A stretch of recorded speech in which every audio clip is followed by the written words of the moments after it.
Okay, so again, good evening, everyone, and thank you for joining us tonight. This is kind of cool. I think I remember the day I think Zane at the time was junior warden. I was sitting next to him, and I was sharing with him for some bizarre reason the story of how the streets are named in Tukwila.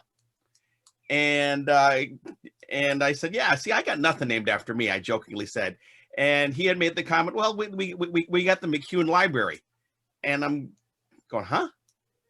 And all of a sudden I started putting stuff together, and I realized, wait a minute, that's the Captain Puget Library. He goes, well, it's actually the Don McCune Library. I go, wait a sec, and then I started putting two and two together and realized that, oh my gosh, Zane is Don McCune's son, and we and if you go to his house, he's got an 8x10 glossy on his on one of the tables of his dad, J.P. Patches, and Brakeman Bill, and I believe Stan Borison. I take that and That's sitting there. And again, I remember making the comment, that's an interesting picture to have. He goes, yeah, it's a nice family picture. Again, didn't put two and two together until he started, didn't quite put two and two together. But it's really cool to as part of this series, to get to know some of our brethren and get to know a little bit about the things that have helped shape and form them. And so with that, it's my pleasure to introduce my friend, very worship brother Zane McCune, to talk about somebody who was probably part of a lot of our childhoods. So that was Captain Puget, his father, Don McCune. Zane, it's all you. All right. Well, thanks, Jim. I appreciate the opportunity to be here tonight. And you know what? That's actually like the perfect intro, because we sort of grew up knowing that our dad was on TV, but that didn't seem like a starstruck thing. I mean, he was just dad. And I love when people come up to me and they tell me stories and they say, wow, I grew up with your dad. And I said, I grew up with him too. That's fantastic. So but like I said, to be honest, just growing up, we watched him on TV. There was a Exploration Northwest. There was always a bit of a ritual on Saturday night, and it was a lot of fun. So first of all, before I kind of dive into anything, does everybody see the screen okay? Perfect. Okay. So this presentation, it's about 30 minutes long. To be perfectly honest, I have not done this before. I built this for tonight. It was a lot of fun. I got to relive and revisit a lot of fun memories, and actually sort of bone up on my Don McCune history a little bit too. Peppered through this presentation, I've got lots of video clips from all sorts of things. Some of which is the Captain Puget show, which you're probably, unless you grew up, would have never seen. So I thought I would throw in some video clips from Captain Puget just to share for those that haven't seen it before. If you have questions, chime in. You can ask any question that you want. If time permitting, a little Q&A at the end, but it's casual, me, so ask questions along the way. Oh, there we go. I do want to just, kind of where he came from. He was, born, he was much older than me when I was born. He was actually, when he was born, it was 1918. It was in Minnesota. The family moved to Illinois. He grew up during the Depression. When we were kids, we talked a lot about what that was like to grow up during the Depression. And not many of my friends' parents had done that, because really my dad's almost an entire generation older than like my mom. So the timing was interesting to have that sort of generational time frame within the family. We learned a lot about history. When he was 18, he grew up with 4 other brothers and sisters, and so 5 kids. When he was 18, he decided to move to Washington. He hitchhiked with $3 in his pocket all the way to Kashmir, where he had a family relative who owned an orchard. He spent some time working on for the Civilian Conservation Corps in the 30s in Kashmir, actually in Leavenworth. But World War II erupted, and he decided to move to Seattle, and that's what led him to enroll in the University of Washington. He was really only at the U for less than a year because he took a radio broadcasting class, and his teacher instantly recognized his sort of baritone voice, and offered him a job at one of the radio stations. It was KRSC radio in Seattle, and he ended up doing all sorts of things. He was a DJ. He did some announcing for Rainier baseball at Six Stadium. So that was his original gig was in broadcasting, was in radio in Seattle. Around that time, he got involved in acting. He did that in high school, and he performed as the lead in a show at the Seattle Repertoire Theater in it was around 47. It was a show called The Mercer Girls. That storyline went on to become a TV series called Here Comes the Brides. So that pioneered here in Seattle, and he was the lead in that show. He was still doing radio at the time, and that radio job took him up to Fairbanks. So that was in 1949. He moves up to Fairbanks, and the little tiny radio station, one of the first in Alaska, KFAR, he helped start. He ended up doing all sorts of announcing up there in Alaska. At the time, he was just as popular up in Alaska as he was down later when he moved to Seattle.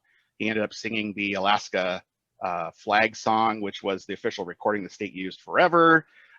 He narrated a popular radio program called Far Out of the North. That was back when there were radio programs that people tuned in to listen to. And then eventually, KFAR turned into a television station. And so he was already at the station, had a little bit of experience working at a television station when he got the opportunity to audition for what KOMA was putting together called the Captain Puget Show. And he had a good friend of his named Bill Bacon, who was a Disney photographer. He flew up to Fairbanks and did a lot of promotional pictures of my dad on the stern wheel Discovery, which they packaged up and sent into KOMO, and he ultimately won that role. And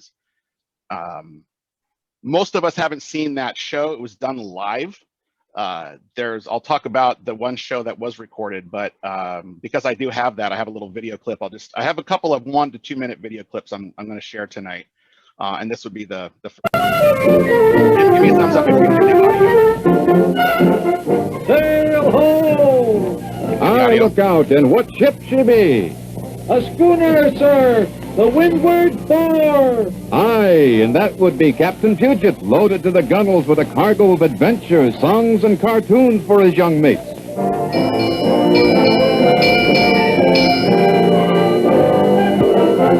I'm a Puget Sound sailor on the old Windward 4. Give me way, hey, blow the man down. For 9 years, Captain Puget sailed the sometimes stormy seas of early Northwest television, taking his young first mates on fascinating voyages aboard the Windward 4, and along the way, entertaining us with songs, colorful yarns, and cartoons. As Captain Puget, Don became a local icon, a friendly father figure who, over the years, brought smiles to thousands of Puget Sound youngsters. Our bosun went to the topmast high with the spyglass in his hand.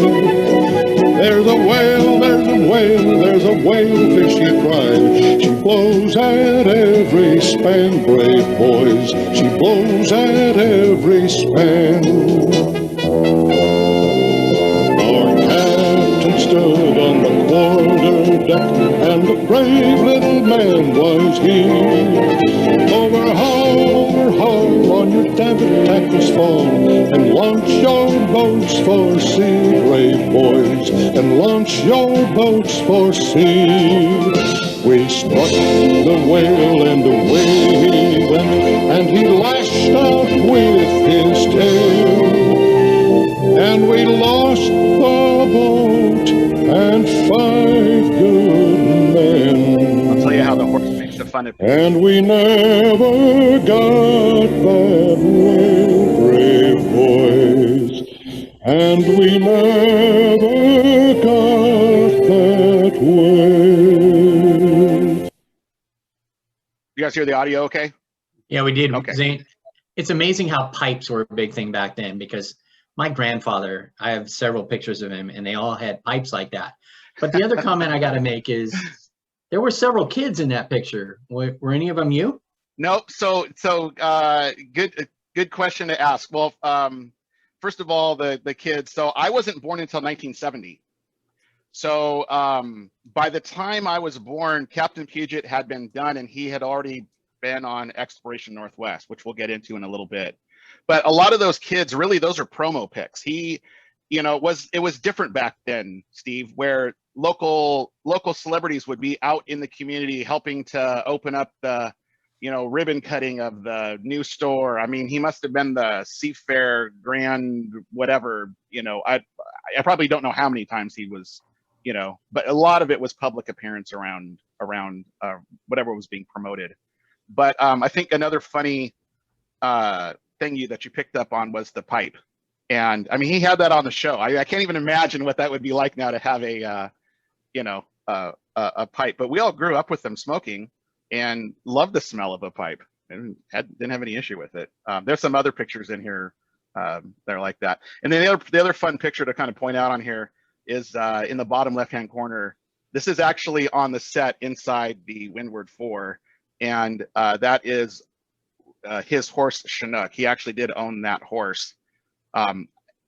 Back then, you just would suspend reality, and of course, there's a horse on the sailing ship. Why wouldn't there be?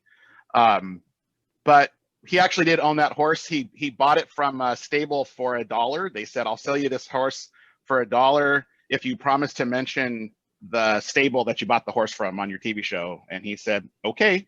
And this was his horse for 20 years. And when I was a kid, we still rode it. I'll show you a couple pictures of that later.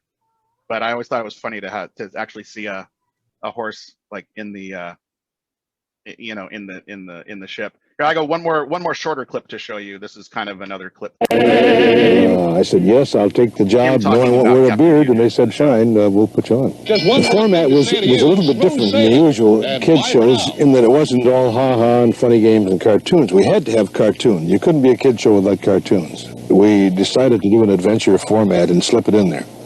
What sort of adventures would be take the camera out and do things that you would see around Puget Sound. Don McCune began his television career in Alaska. He joined Como in the mid-50s. One of the captain's favorite guest stars in those early days was a singing restaurateur named Ivor Haglund. It was in 1853, and of June. In 1960, Captain Puget's love of adventure spawned a new program. That kind of brings us to this, a lot of people remember Ivor as well on the show. Ivor was the first mate on, at least for 2 years, he was first mate. Captain Puget ran from 57 to 1966, and he was the memorable first mate.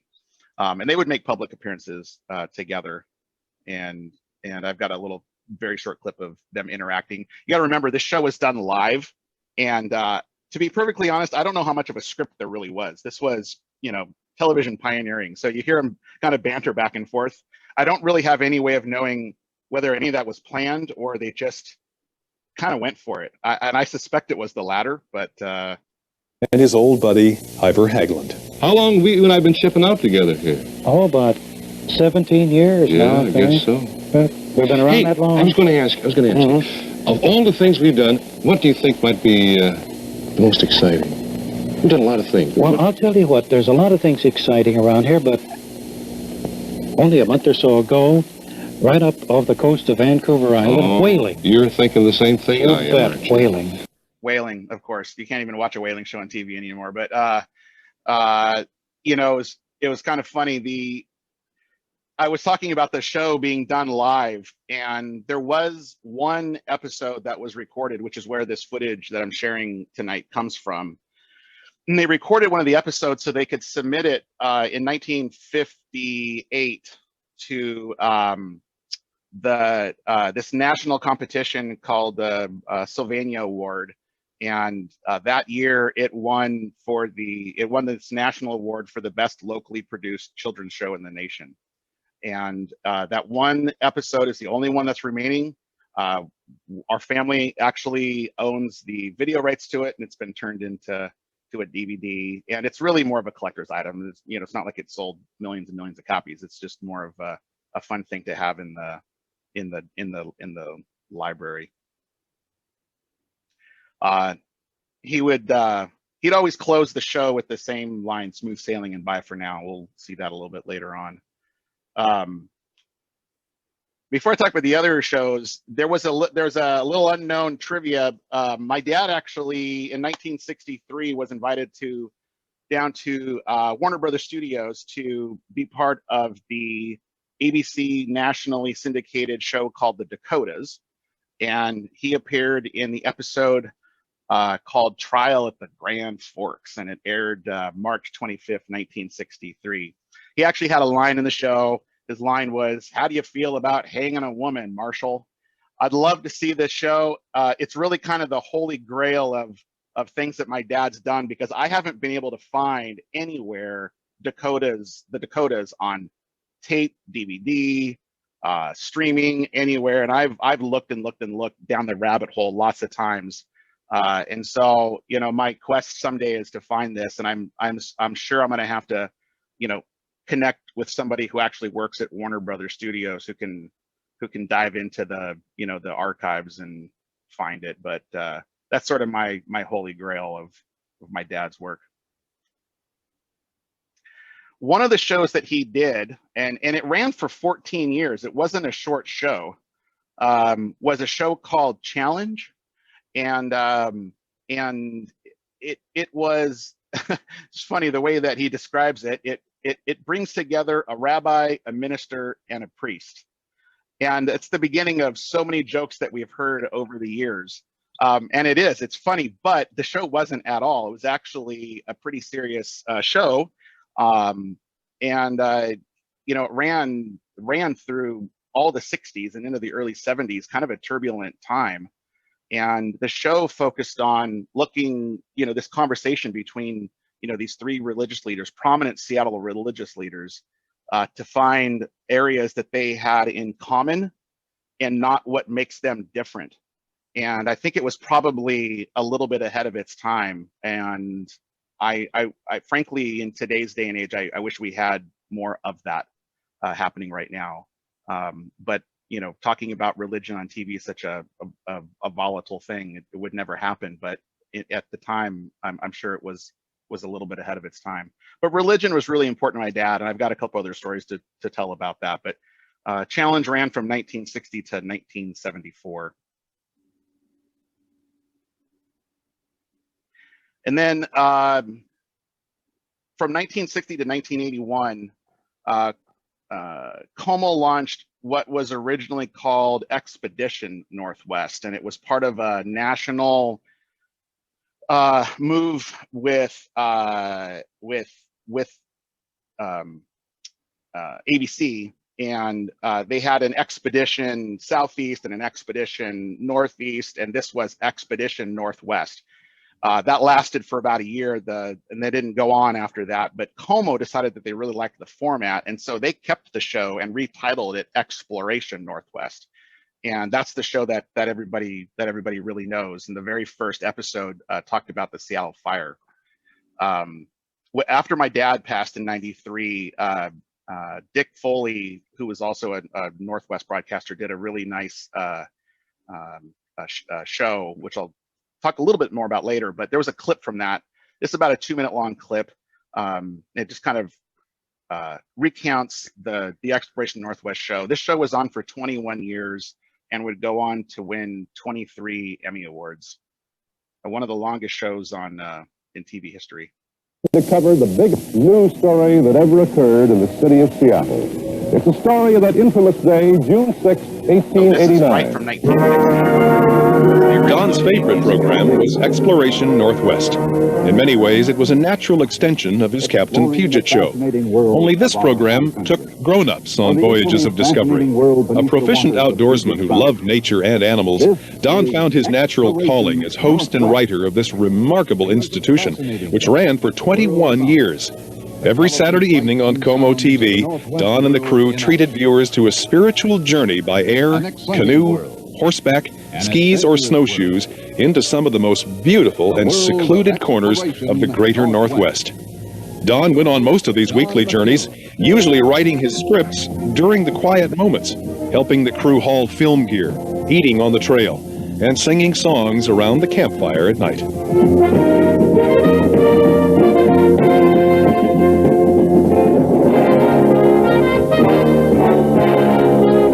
We actually, when we were kids, had a whole dance routine just to listen to music. It mostly involved running around the circular fireplace in our living room. There was a dance routine. Saturday night.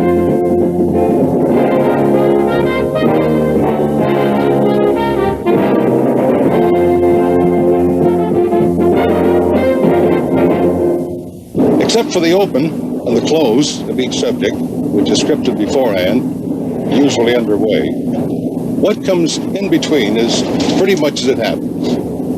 But after 20 years of filming outdoor adventures... I told you it doesn't happen. know what to look for. A little outtake there. Oh, that was fun. I hadn't seen that for a while. Back then, you know, they just did TV shows a little bit differently.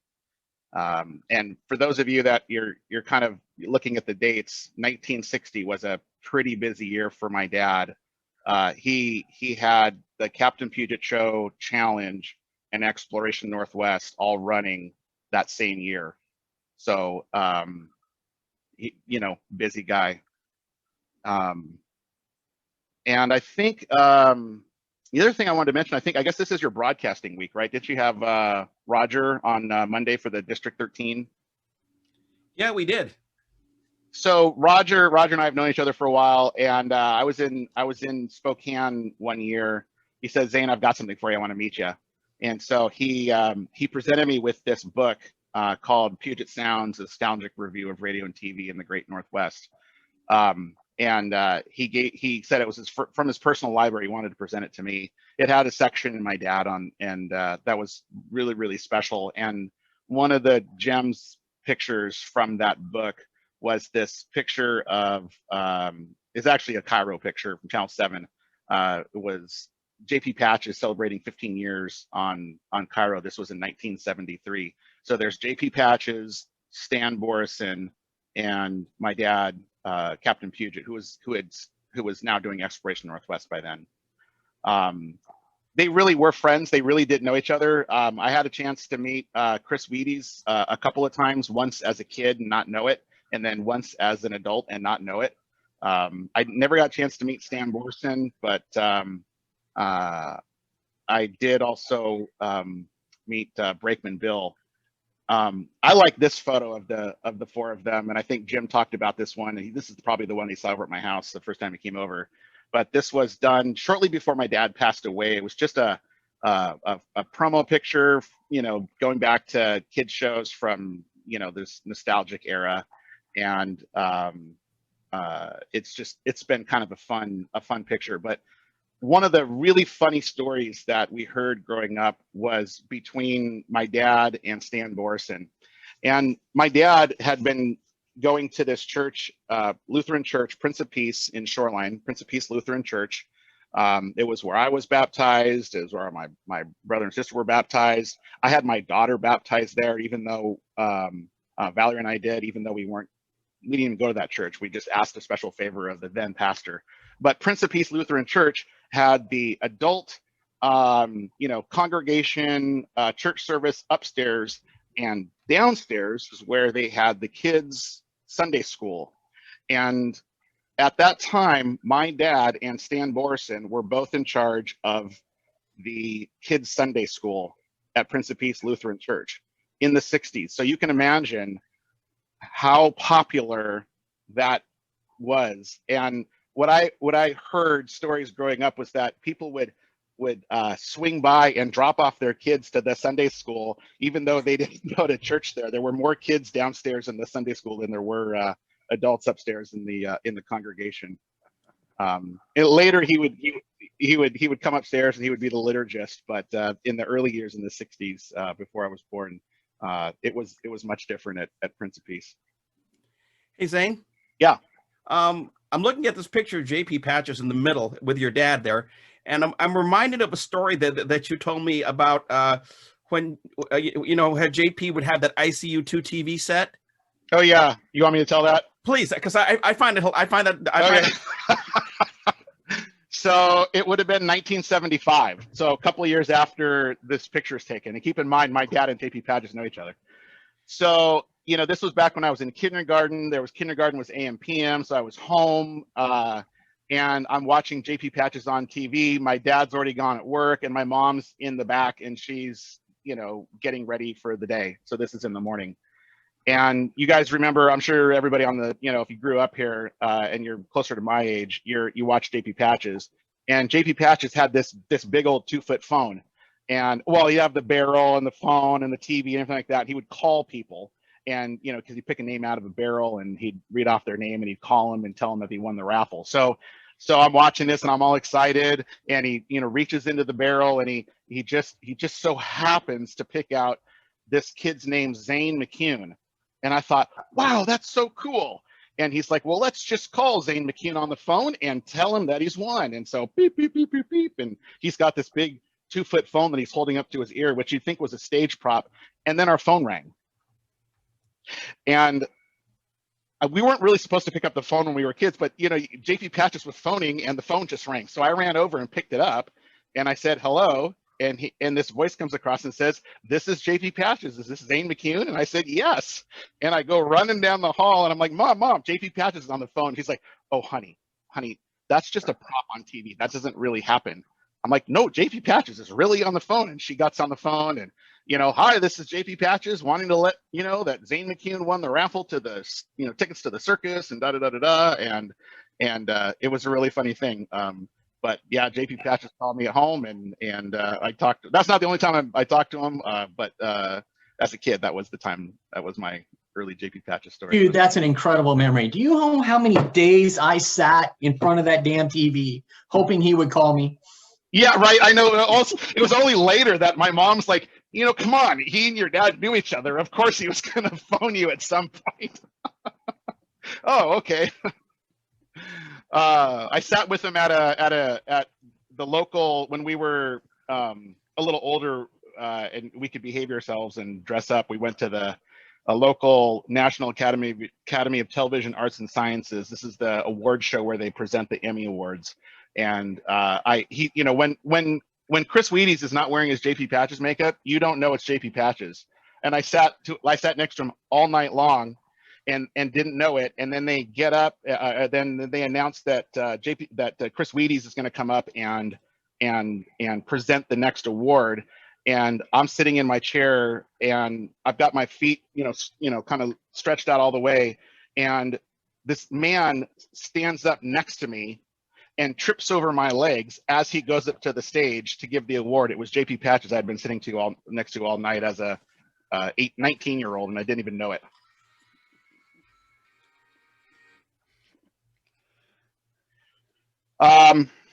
So in 1981, my dad retires from KOMO officially. He was 63, and I say quote retired because he was anything but retired.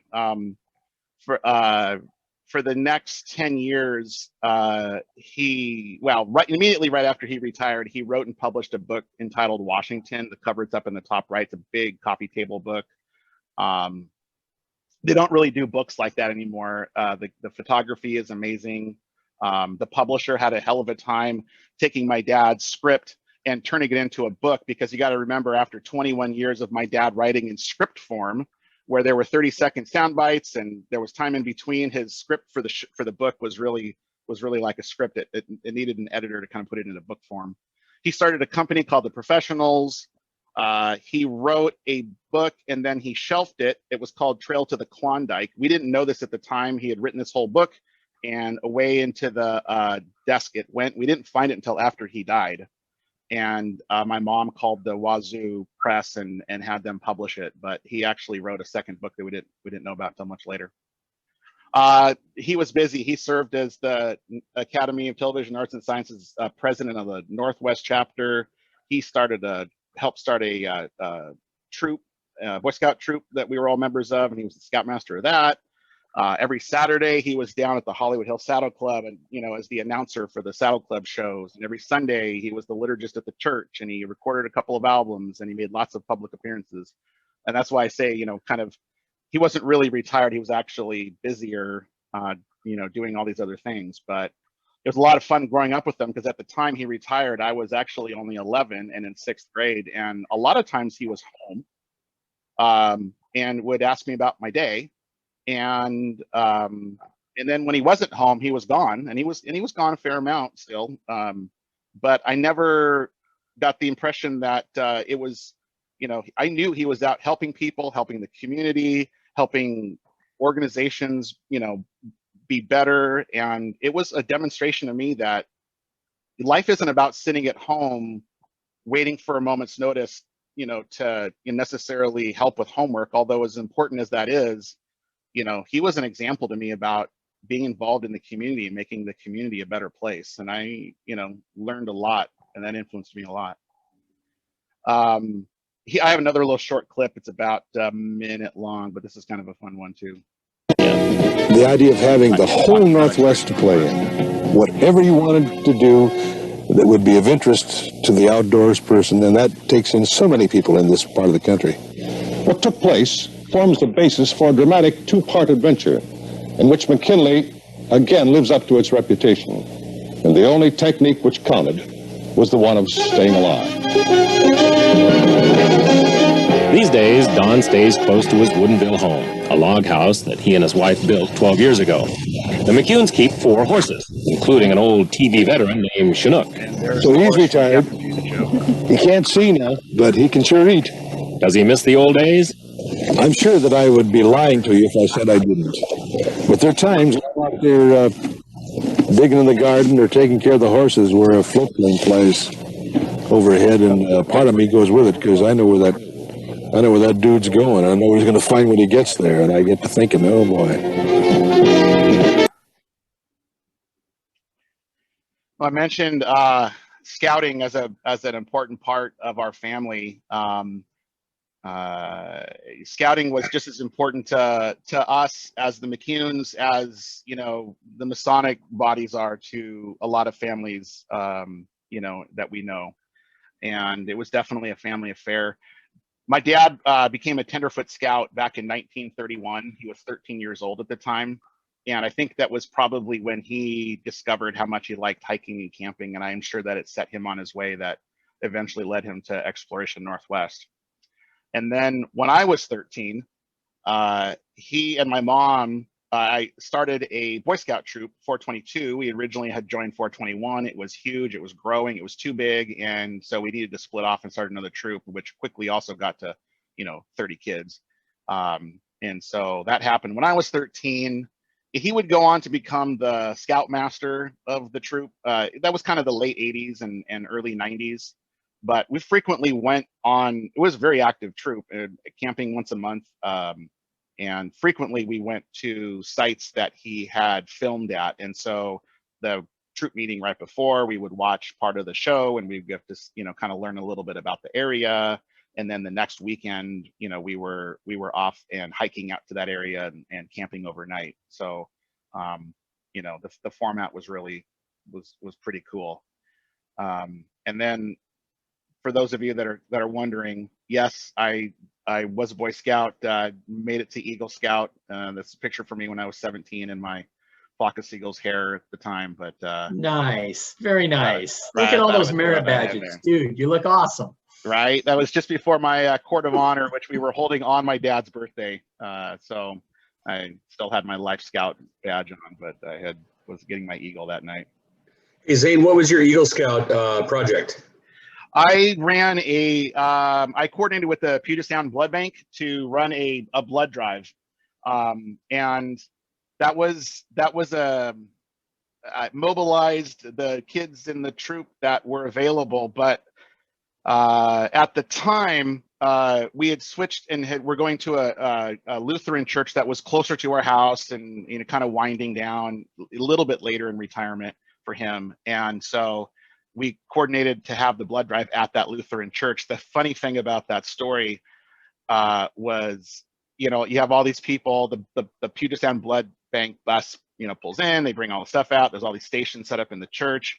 And, you know, my mom, who just doesn't have a filter at all, couldn't help but make a couple of jokes about, you know, the blood sacrifice at the Lutheran church that was happening.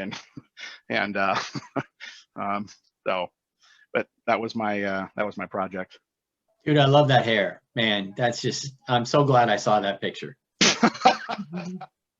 I had to put that in only because, you know, I've got to kind of fess up a little bit and admit that, you know, that was there. Hey Zane, it looks like the same hair you're wearing today. It is pretty close. My hair is almost as epic now as it was back then. I can't grow a beard at all, but I haven't cut my hair since quarantine back in March. It's been 7 months. So my hair is the longest that it's ever been, and I won't be cutting it until I go to my first client meeting, which is coming up next month. So it's coming up to an end, but it's been fun.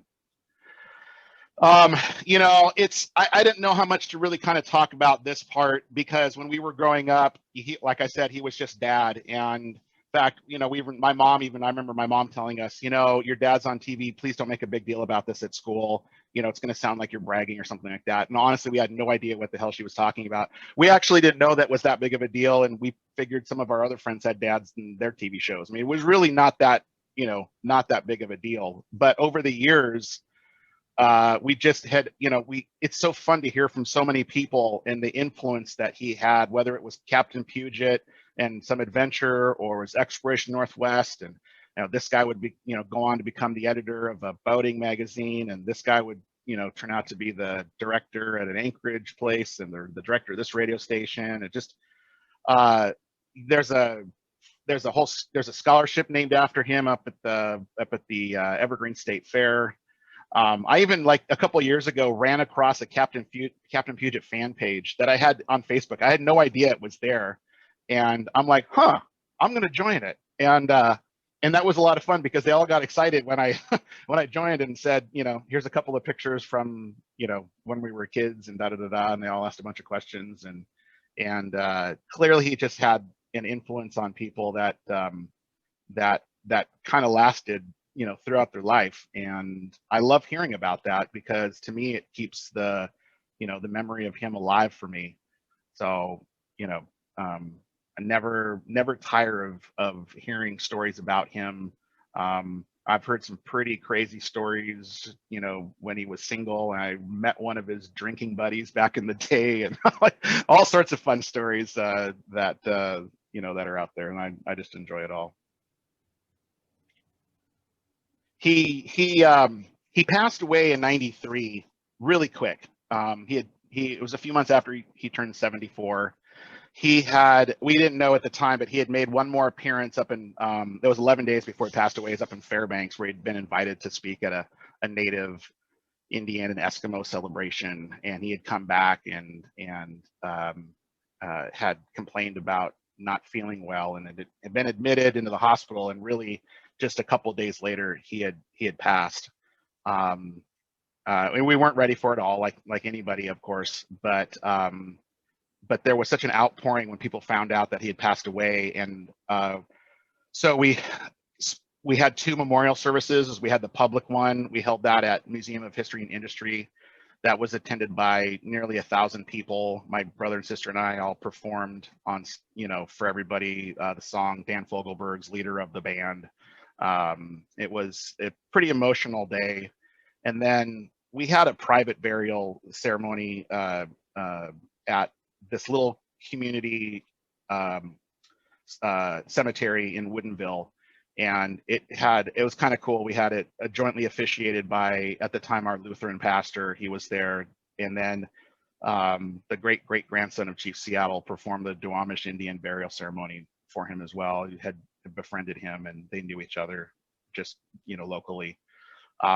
A lot of people called KOMO, and within a week, KOMO had produced a 30-minute special called Looking Back. Dick Foley, who my dad had, you know, ended up being friends with, hosted that show. And so I have a have one more clip from that show that I wanted to show you. It was a really good one, really well done, and it was set to a song that he wrote after he retired called "Ode to Puget Sound." So here is that.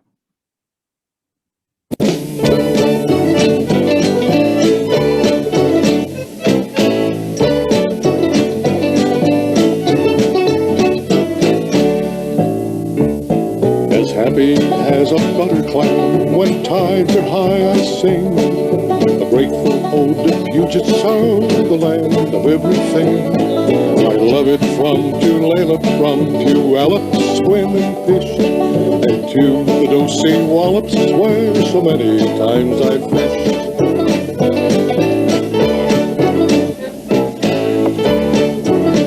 I'm supposed to have some ground beef today. Okay. From Brennan to the Bogasheel, from Lemmy to Lacush, and from the lordly Salda to the lovely Duck Bush. From Samish to Sammamish, from Suquamish to Quilcene, the climate is so friendly, it's a land that's evergreen.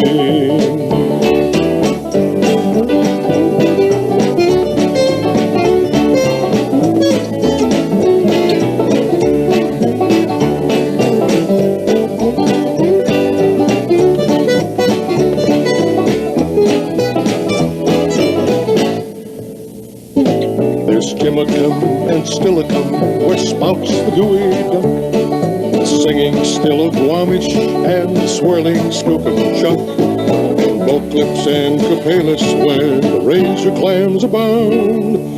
A little bit of heaven is a shack on Puget Sound. There's peace on the Snoqualmish, on the Creeks, and on the Hoe. There's calm on the Nisqually, born of ageless ice and snow. A land that nature loves so much, she stays a whole year round. I'd trade a royal palace for a shack on Puget Sound.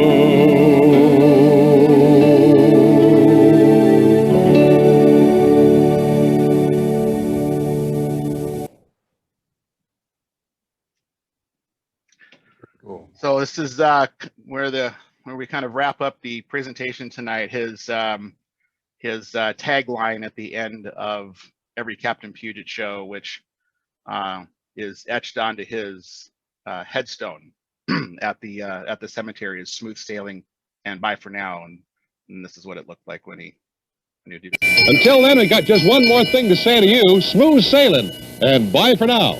He sailed into the harbor and he smiled at what he found. Mighty fir trees, roaring streams, majestic mountains and the sound.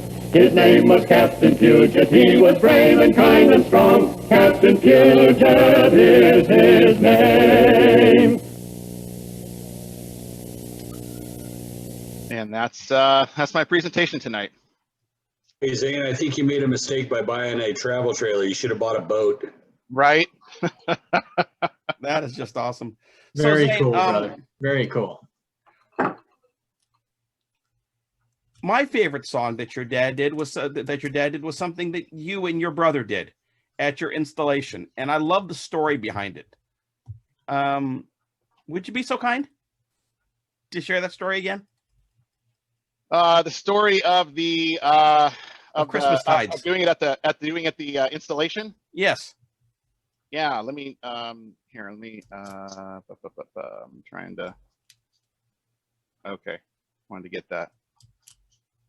My brother and I don't actually perform a lot together, and you know, my dad had this just rich baritone voice, and I wish that I inherited it, but I didn't. We did come from a very musical family, and I do like to play piano, and so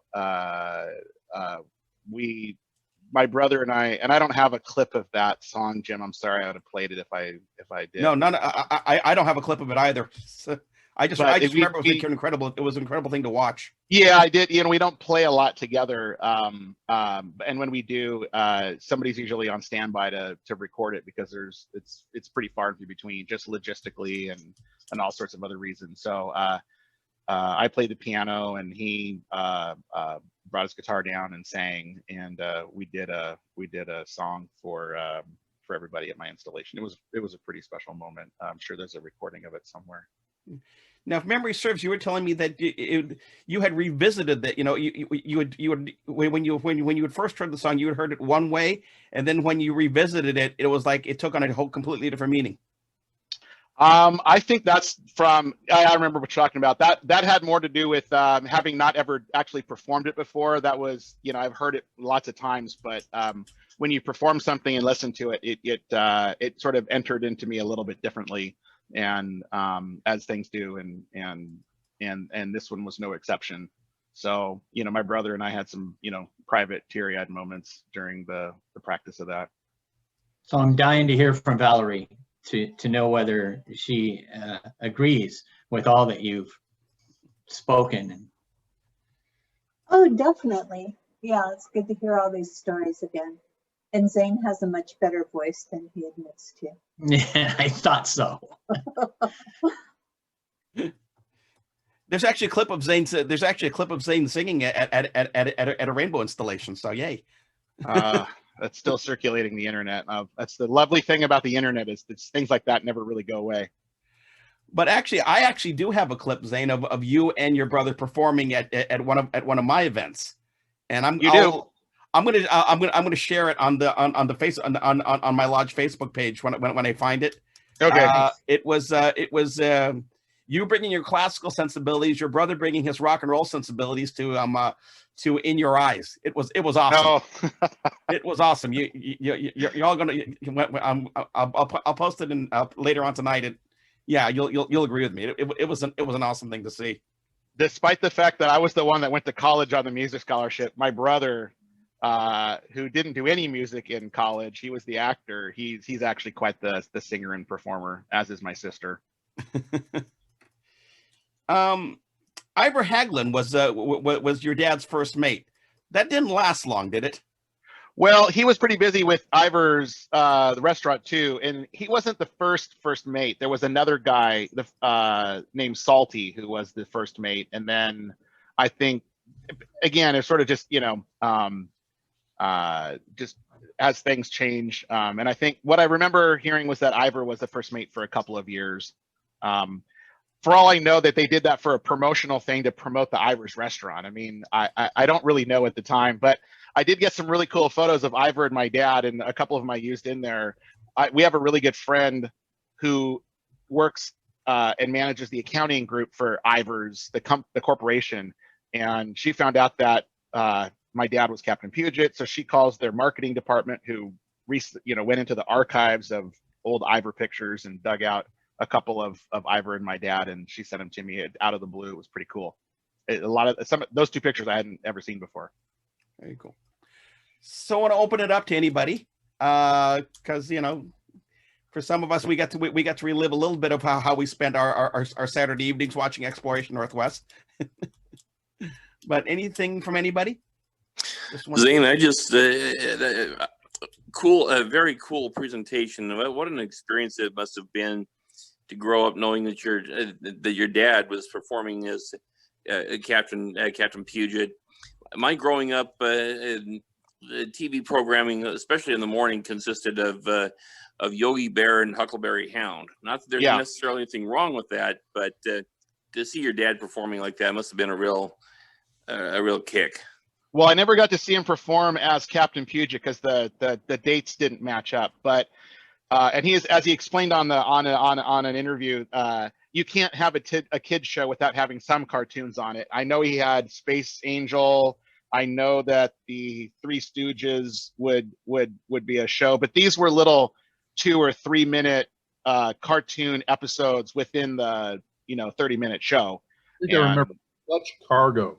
Yeah, Dutch Cargo. Yeah, Bob, exactly. Bob has seen more of the Captain Puget shows than anybody on the Zoom call tonight. I've only seen one. Screw you.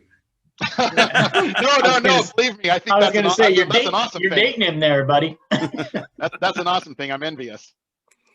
But I've actually enjoyed watching people smile as you were sharing stories. Now, you had said something that I kind of heard, but it kind of got voiced over with that. You said that there was a dance around the Exploration Northwest theme. There were two. Yes, there was. And this is just kids being kids. We were like, I was 10, my brother was 7, my sister was 4, and then a couple of years older than that while we were watching him on TV. And so it was the other theme, the theme song that the dun dun dun dun dun dun dun dun dun dun. That's that theme song that everybody really knows. And so yeah, there was a kid dance for that on Saturday night. And like I said, it was just mostly us running around our circular fireplace in the middle of our living room and doing cartwheels and things like that. But it was more of like this ritual thing that would happen. And I think we were all excited because, if I'm not mistaken, right after that was the wonderful world of Disney, and there would be some movie after Exploration Northwest. And as kids, that's probably what we were really waiting for. Don't lie, Zane. It was probably Charlie's Angels. No. It's funny. We all look to make an impact in our lives, and a story like this is just amazing at the impact that an individual can make. And we all kind of look at this and go, yes, that's so cool, and make an impact. Look at all the kids this individual impacted. It's like, man, I got to make an impact like that, right? I mean, it's very inspirational. Very cool, Zane. Very Thanks. cool. I appreciate that. He had just started to kind of dial back a little bit when he retired and just prior to retirement, but he would travel a lot. I remember being gone a lot. But like I said, that was never really like, oh, my dad's gone all the time. It was, I knew he was, doing stuff, and it was an example to me. It wasn't a negative. It was a positive. Zane, how did he die in 70? He was diagnosed with pancreatic cancer right before his birthday, right as his birthday at the end of December.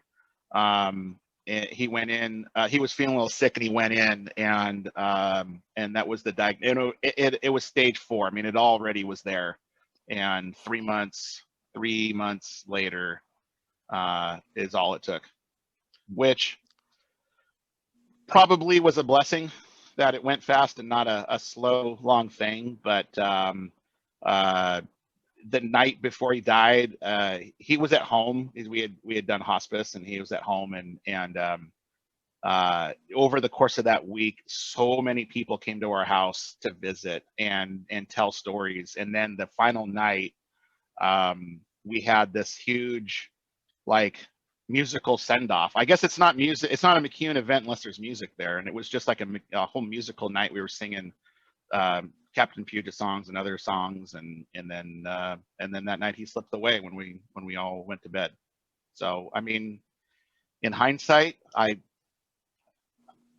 kind of want to go that way too. Everybody's sending me off. God, I hope I can go that way. Right? I know, right? It really did happen like that. Now, don't get me wrong. We were all sad and crying. It wasn't like we were, but as an adult later on, you look back on it, Now, the Don McCune Library is still kind of a thing, is it not? I think that's well, there's certainly, you can get the Exploration Northwest shows. They're all available on. So what my mom has done is she's got the rights to all of the Exploration Northwest shows and the Captain Puget show. And so she's had that all almost every show. There's a little backstory behind that. I won't, some of the shows didn't have audio and video mixed together on the reel. So all the really complete stuff has all been digitized, and now she has DVDs available where she's grouped them by kind of theme. So there's a backpacking DVD or a camping or a kayaking DVD, and it has 3 shows that all have to do with kayaking or something like that. One of my favorite ones I just watched the other day was he actually did a show on Bigfoot, and like Bigfoot back in the day, right? Bigfoot 80s, not like Bigfoot now on cable television. and it was so cool because we all grew up believing in Bigfoot. And I remember this devastating moment when I finally asked my dad, "So you believe in Bigfoot, right?" He's like, "No." And I'm like, "But you did a show on Bigfoot." He's like, "That was just a show." I'm like, "No, you don't believe in Bigfoot." So I'm posting the link to the library in the chat, so anybody can check it out if they want to later on. So I'm going to tell you a little story. That some of the coolest places that I've been able to go visit with Zane and Val and their family have been because it's where Zane remembers his dad taking him. And just this last weekend, we were honored to be invited to go with them to Forks, which, you know, here I am, I'm thinking Forks is a cool place because there's vampires. And Zane's like, "No, we got to go to some really cool places." And he took us down to this cool beach that has all black rocks on it. Just a graveyard of old driftwood. Something that I never would have gone and seen. And I may never have taken an adventure like that if Zane hadn't been introduced to it by his dad. So I'd say, Zane, your dad's legacy lives on, and I hope that our kids are gonna, you know, take their kids to a place like that because you took us. Yeah, I hope so. You know, I'll tell this story, Valerie. I don't know if she'll corroborate this or not, but you know, we ended up naming our daughter Hope. But one of the names that we had floated was Dawn, D-A-W-N, and she was going to be Dawn McCune. And I don't remember why we didn't go down that road, honey, but there was a reason, and we ended up on Hope. But for a while, we were considering Dawn McCune. You just want to bring in Valerie again for that one, don't you? Yeah, that one probably, you know, and then she'll deny the fact that when we really named Hope, it was she was named after Star Wars 4: A New Hope. And she grew up kind of knowing that, and Valerie still denies it to this day. So yeah, that's not true. Yeah. And that's why Valerie's here. Yeah. The actual reason we told our daughter was her name stands for helping other people everywhere, but with my Star Wars fans, they know. They know. So I just want to make sure I've enjoyed this call for a lot of reasons. Number one, I've wanted to hear Zane talk about his dad. But number two, as I'm watching this, as the presentation was going, I was watching the smiles on people's faces. Because, you know, to some degree we got to relive a little bit of our childhood, and, you know, and to some degree also got to experience a little bit of jealousy, you know, with the fact that, you know, none of us got calls from JP Patches. You know? Zane, this will hopefully make you smile a little bit. The reason I had to drop off, you guys, is thankfully and thank goodness scouting is starting up again, and I had to get Dan to a scout meeting tonight. So yeah, so he's going to finish his Weebelow's Arrow of Light this year. Nice. Very nice. Really cool. Seriously, why did JP Patches never call me? Seriously.